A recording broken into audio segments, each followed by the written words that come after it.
இன்றைக்கி நாங்கள் தேக்கு மரம்லாம் க்ளீன் பண்ணோம். காட்டில் நிழல் அடிக்குது அப்படின்னு சொல்லிட்டு தேக்கு மரம் ஃபுல்லாக கழிச்சு விட்டோம். கழிச்சு விடும்போது தேக்கு மரத்தை அப்படியே ஆட்டுக்கு போட முடியல. ஆடு நல்லா சாப்பிடும். ஏன்னா அது வந்து ஒரு பூச்சாக இருந்தது. நல்லா சாப்பிட்டா போட்டு சாப்பிட்டா வயிற்றால ஓடும், இல்லை ஆடுக்கு ஏதாவது ஒரு மாதிரி ஆகும் அப்படின்னு சொல்லிட்டு நாங்கள் தவையை போடல.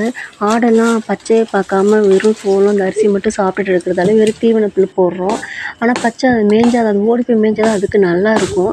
ஆனால் அதுக்கு தவை கிடைக்கவே இல்லை. அதனால் என்ன பண்ணோம், வைனார மரம் எங்கள் வீட்டை சுற்றி வைனார மரம் தான் இருக்குது. அந்த மரத்தை கழிச்சு போட்டோம். இந்த தவையை ஆடு நல்லா சாப்பிடும். ஆடெல்லாம் இளைச்சி போயிடுச்சு. ரொம்ப ஒரு மாதிரி தீனி இல்லாமல் காலைல ஒரு வேலை வைக்கிறோம், மதியம் ஒரு வேலை, சாயந்தரம் 3 வேலை புல்லு வெட்டி போடுறோம். இதெல்லாம் அதுக்கு பத்தல. ஆடெல்லாம் இளைச்சி போயிடுச்சு. குட்டி போட்ட ஆடுக்கெல்லாம் பால் கிடைக்காது.